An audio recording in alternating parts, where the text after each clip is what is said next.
Assalamualaikum warahmatullahi wabarakatuh. Salam sejahtera bagi kita semua.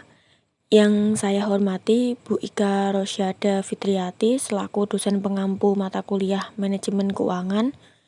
Kami dari kelompok 6 akan mempresentasikan bab mengenai risiko dan tingkat pengembalian. Perkenalkan, saya Nikmatul Khoirah, NIM belakang 0169, dan teman saya. Kenalkan, nama saya Sheila Anggraini, NIM 2005510158.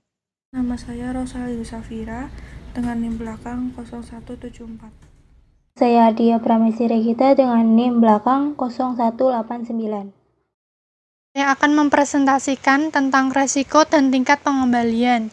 Yang pertama, resiko dapat diukur dengan berbagai cara dan bergantung pada alat ukur yang digunakan. Hal-hal yang perlu diingat dalam analisis resiko.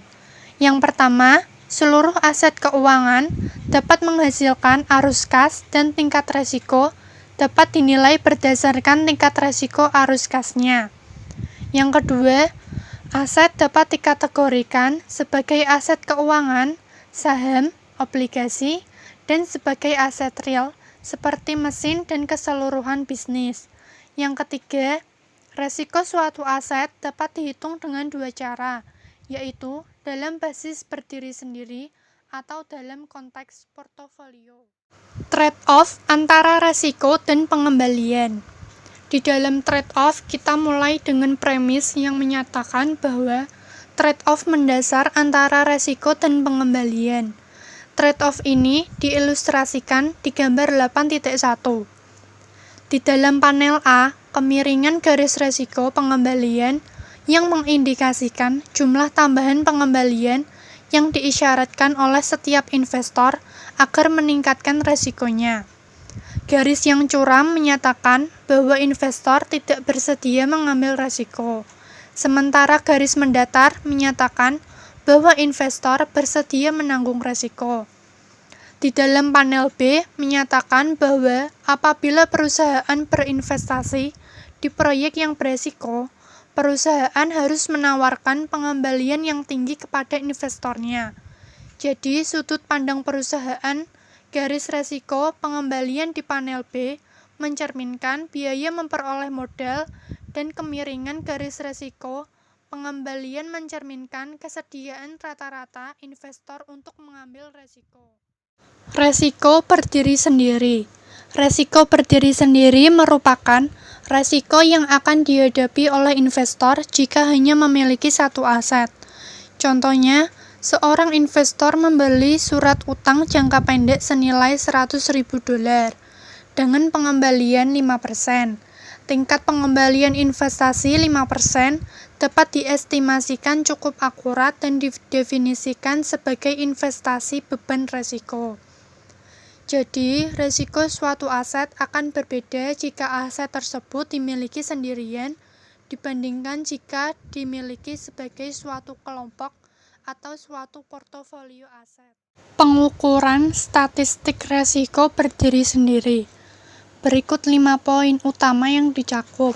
Yang pertama, distribusi probabilitas. Yang kedua, tingkat pengembalian yang diharapkan atau RTOP.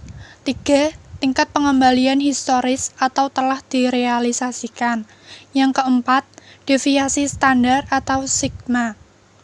5. Koefisien variasi atau CV. Berikut rumus tingkat pengembalian yang diharapkan. RTOP sama dengan sigma dari probabilitas kejadian return ke I dikalikan dengan return ke I yang mungkin terjadi.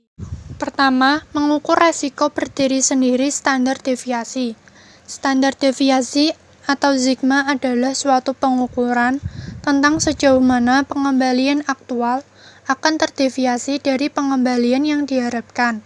Deviasi standar yaitu ukuran statistik dari variabilitas sekumpulan observasi. Yang kedua, menggunakan data historis untuk mengukur resiko. Berikut rumus standar deviasi, yaitu sigma sama dengan akar dari sigma n dan I-nya sama dengan 1 dikalikan R1 min R topi, di mana R1 dan R topi dikuadratkan, dan dikalikan probabilitas atau P.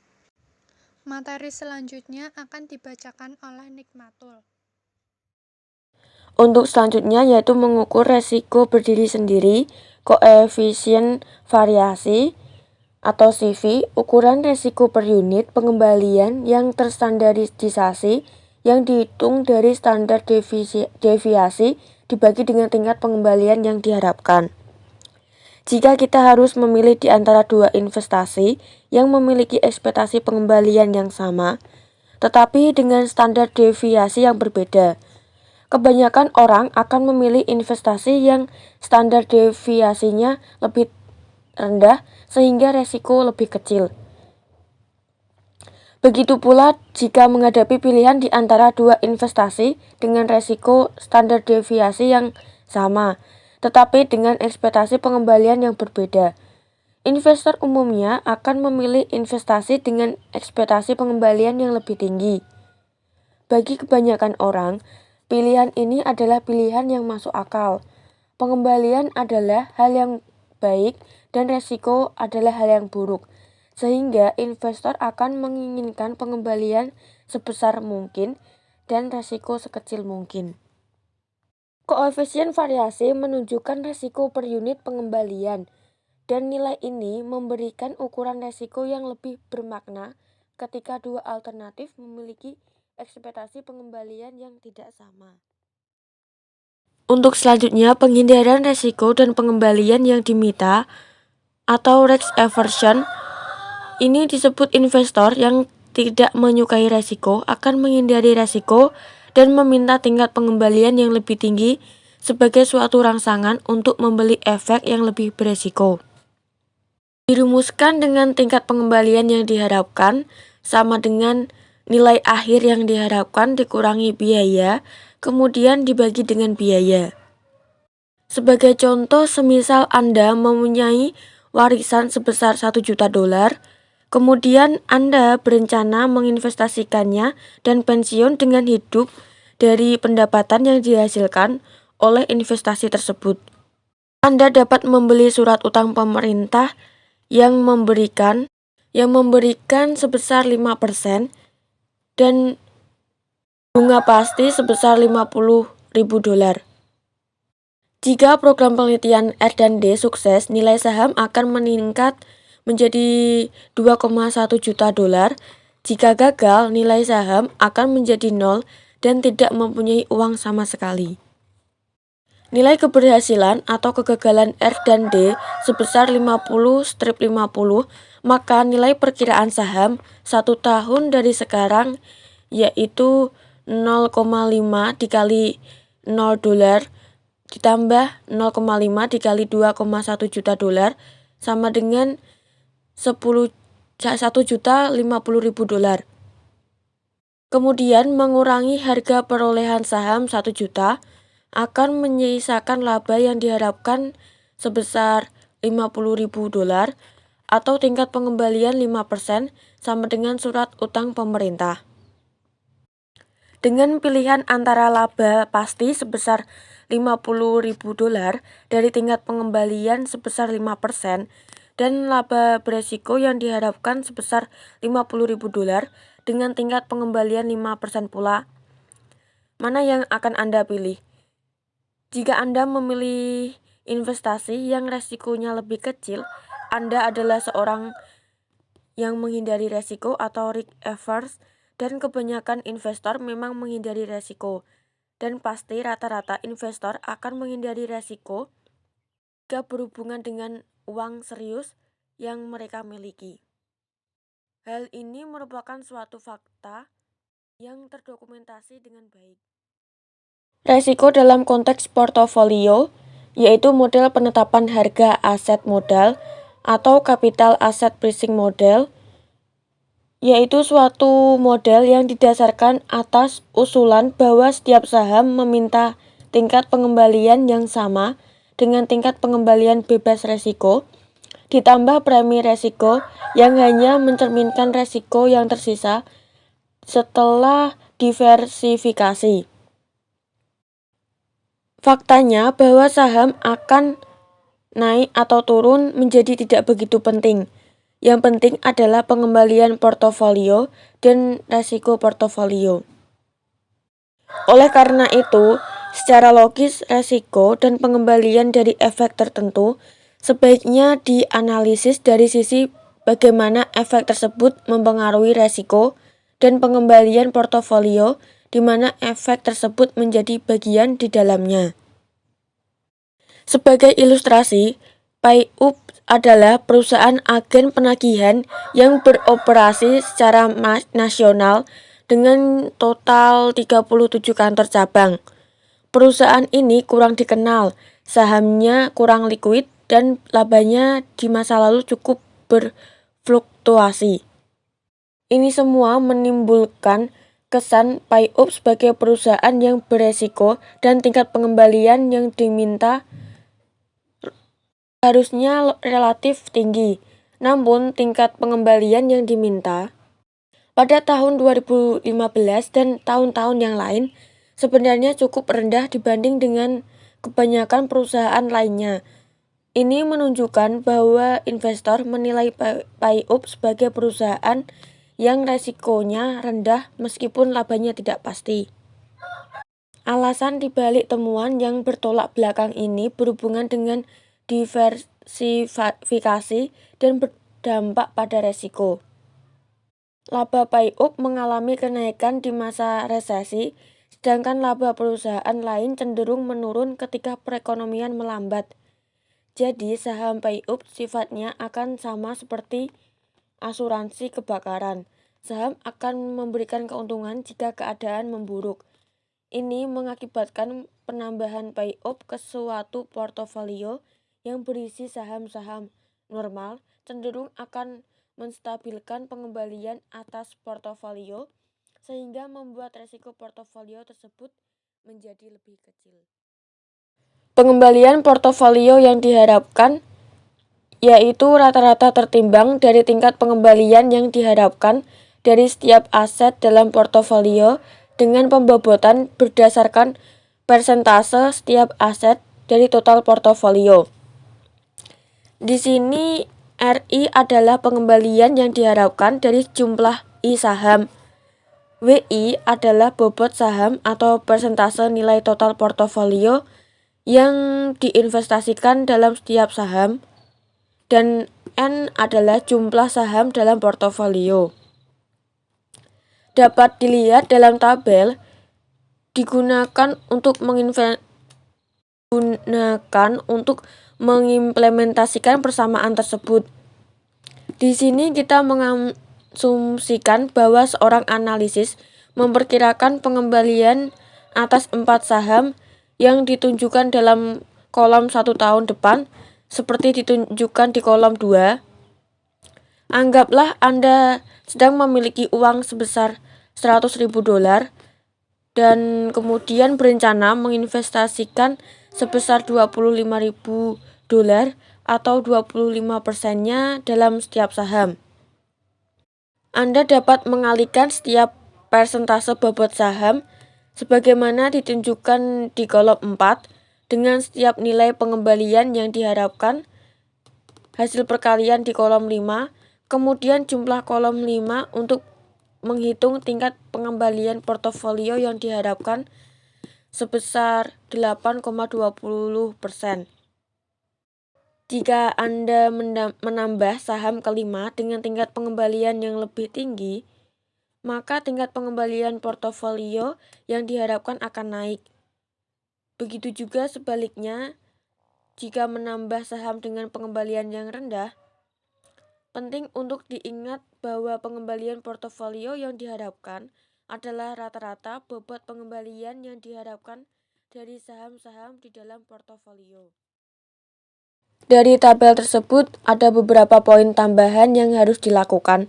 Yang pertama, pengembalian yang diharapkan di kolom 2 berdasarkan pada penelitian, tetapi tetap bersifat subjektif karena analisis yang berbeda dapat melihat data yang sama namun berbeda kesimpulannya.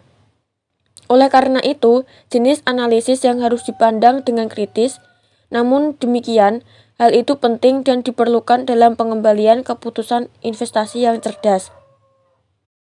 Yang kedua, apabila kita menambah perusahaan seperti Delta Airlines dan GM yang dianggap relatif beresiko, tingkat pengembalian seperti yang diperkirakan oleh rata-rata investor akan cukup tinggi. Jika tidak, investor akan menjualnya, menurunkan harga saham, dan memaksa pengembalian yang diharapkan menjadi di atas pengembalian saham yang lebih aman. Setelah terjadi dan dalam waktu 1 tahun kemudian, tingkat pengembalian yang direalisasikan, tingkat pengembalian yang benar-benar akan diterima selama beberapa periode di masa lalu. Pengembalian aktual umumnya ternyata berbeda dari pengembalian yang diharapkan, kecuali untuk aset tanpa resiko. Risiko portofolio. Meskipun tingkat pengembalian portofolio yang diharapkan hanyalah rata-rata tertimbang dari tingkat pengembalian yang diharapkan atas setiap aset di dalam portofolio. Tingkat risiko portofolio bukanlah rata-rata tertimbang dari standar deviasi setiap aset.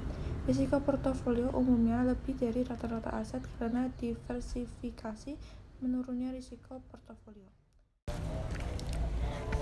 Gambar 8.4 bagian bawah gambar memberikan data tingkat pengembalian saham W dan M.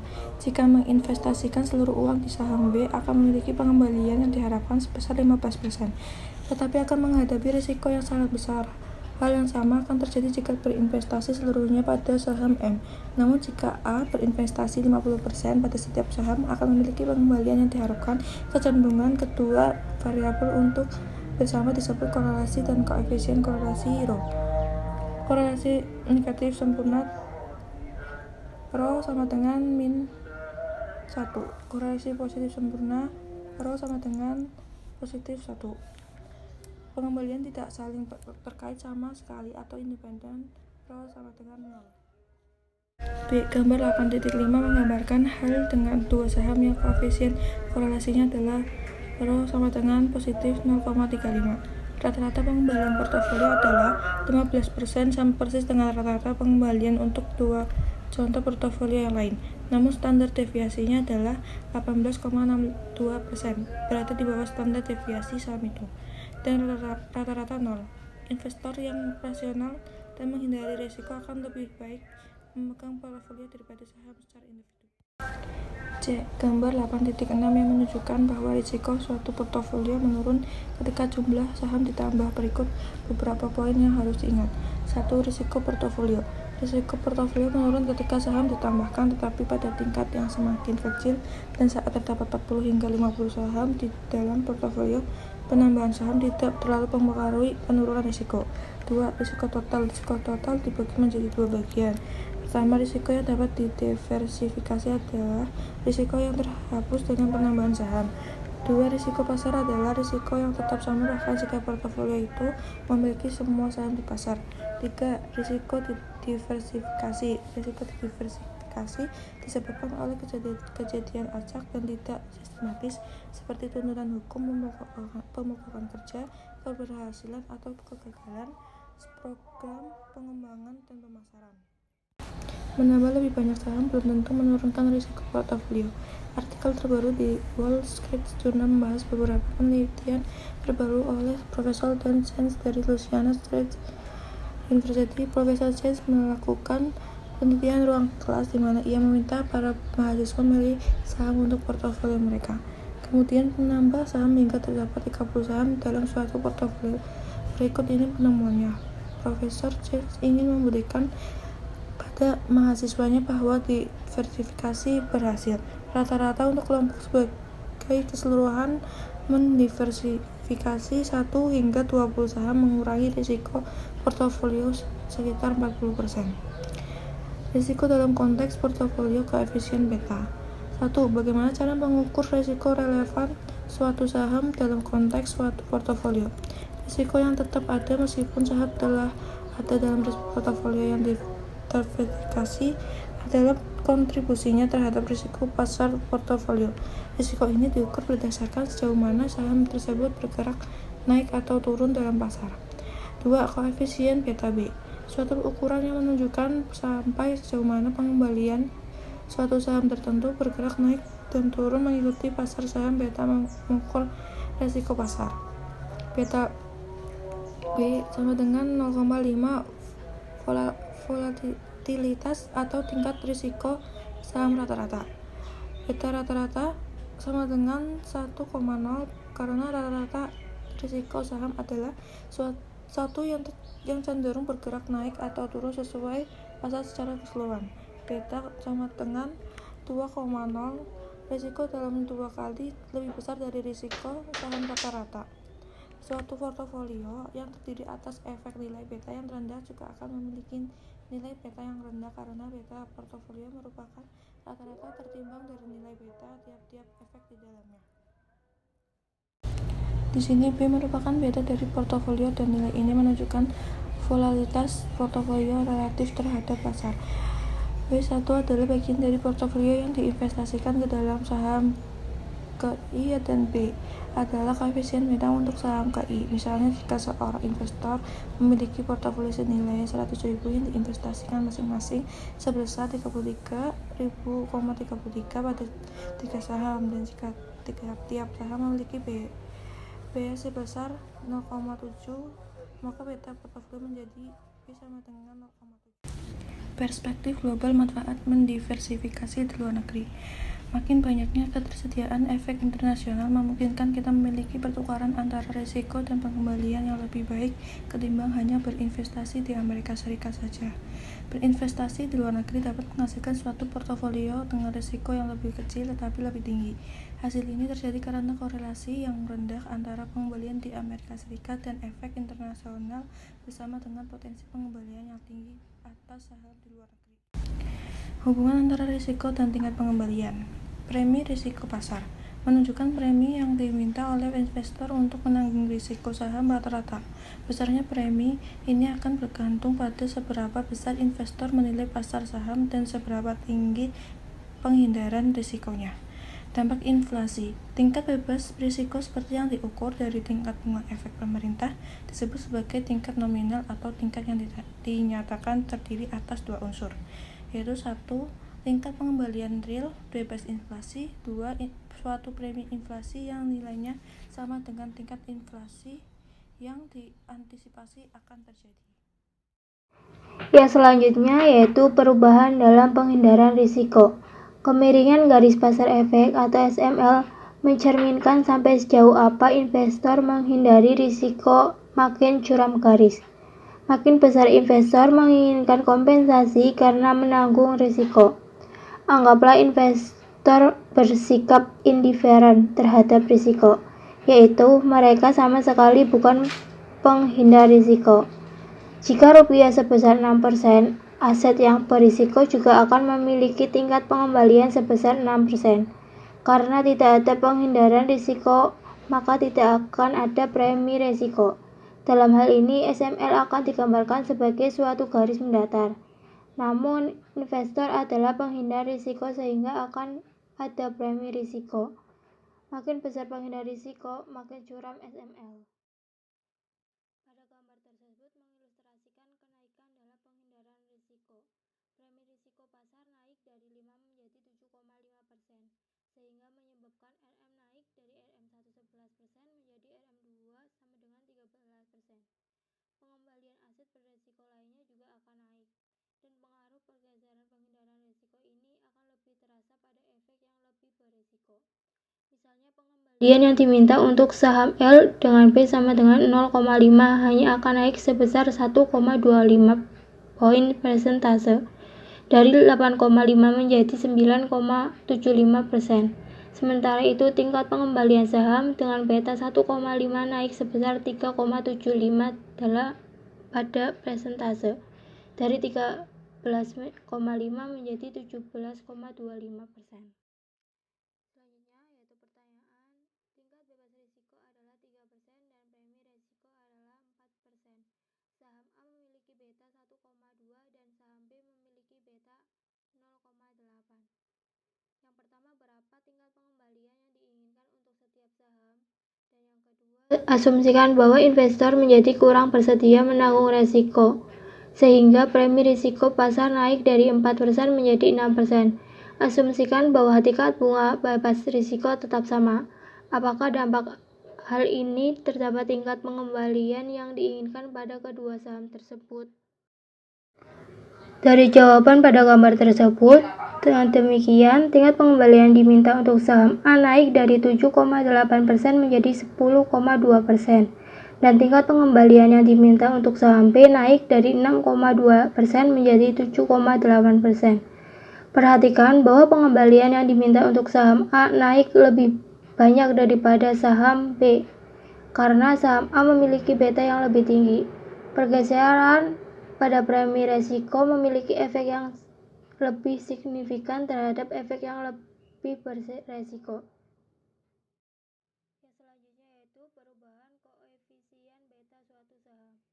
Suatu perusahaan dapat mempengaruhi risiko pasarnya sekaligus nilai betanya melalui perubahan komposisi aset dan perubahan dalam jumlah utang yang digunakan. Beta suatu perusahaan dapat berubah karena faktor-faktor eksternal seperti meningkatkan persaingan dalam industri, berakhirnya masa hak paten, dan lain-lain. Ketika perusahaan seperti ini terjadi, tingkat pengembalian yang diminta dari suatu perusahaan juga akan berubah. Misalnya, kita lihat Elite Food Product dengan nilai beta sebesar 1,48. Kini, anggaplah terjadi beberapa tindakan yang menyebabkan beta Elite naik dari 1,48 menjadi 2. Jika berlaku kondisi seperti yang digambar pada gambar 8.10, tingkat pengembalian yang diminta dari Elite akan naik dari 13,4 menjadi 16%. Beberapa kekhawatiran tentang beta dan modal penetapan harga aset modal. Modal penetapan aset modal bukan sekadar teori abstrak yang diuraikan dalam buku teks. Modal ini memiliki daya tarik intuitif yang sangat besar dan digunakan secara luas oleh para analisis, investor, dan perusahaan. Beberapa studi yang dilakukan belakangan ini telah meningkatkan kekhawatiran tentang validitasnya. Misalnya studi oleh Eugene Fama dari University of Chicago dan Kenneth Fresh dari Dartmouth menemukan tidak ada hubungan historis antara pengembalian saham dengan beta pasarannya, mengonfirmasikan pendapat yang sejak dahulu dipertahankan oleh beberapa profesor dan analisis pasar saham. Yang terakhir yaitu beberapa pemikiran penutup dampak bagi manajer perusahaan dan investor. Hubungan antara risiko dan pengembalian merupakan suatu konsep yang penting dan memiliki berbagai dampak pada manajer perusahaan dan investor. Beberapa ide penting yang sebaiknya dipertimbangkan oleh setiap investor. 1. Terdapat pertukaran antara risiko dan pengembalian. Rata-rata investor menyukai pengembalian yang tinggi, tetapi tidak menyukai risiko. Investasi dengan risiko yang lebih tinggi perlu menawarkan pengembalian yang diharapkan yang lebih tinggi kepada investor. Dengan kata lain, jika Anda mencari pengembalian yang lebih tinggi, Anda harus mau menanggung risiko yang lebih tinggi. Yang kedua, diversifikasi yang sangat penting. Dengan melakukan diversifikasi secara bijaksana, investor dapat mengurangi risiko secara drastis tanpa menurunkan tingkat pengembalian yang diharapkan. Jangan menempatkan seluruh uang Anda dalam suatu atau dua saham serta satu atau dua industri saja. Kesalahan terbesar yang dibuat banyak orang adalah menginvestasikan sebagian besar dana mereka ke dalam saham perusahaan tempat mereka bekerja. Jika perusahaan itu bangkrut, mereka tidak hanya kehilangan pekerjaan, tetapi juga investasi mereka. Meskipun tidak ada saham yang sepenuhnya tanpa risiko, Anda dapat menguranginya dengan memiliki portofolio yang terdiversifikasi dengan baik. Yang ketiga, pengembalian nyata adalah hal yang sangat penting.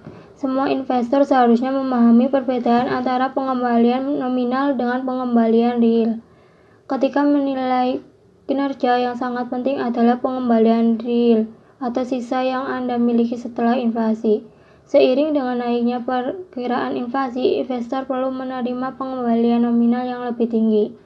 Yang keempat, risiko suatu investasi sering kali bergantung pada lamanya Anda berencana memiliki investasi tersebut. Saham biasa misalnya dapat sangat berisiko bagi investor jangka pendek. Namun dalam jangka panjang, goncang-goncangan tersebut akan mereda sehingga saham akan kurang berisiko jika dimiliki sebagai bagian dari suatu portofolio jangka panjang.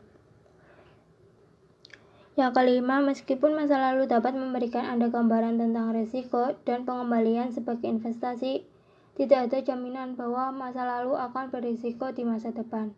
Saham-saham yang memberikan kinerja baik dalam beberapa tahun terakhir mungkin dapat merosot harganya, sedangkan saham yang harganya tidak pernah naik dapat melonjak. Hal yang sama juga berlaku untuk pasar saham secara keseluruhannya.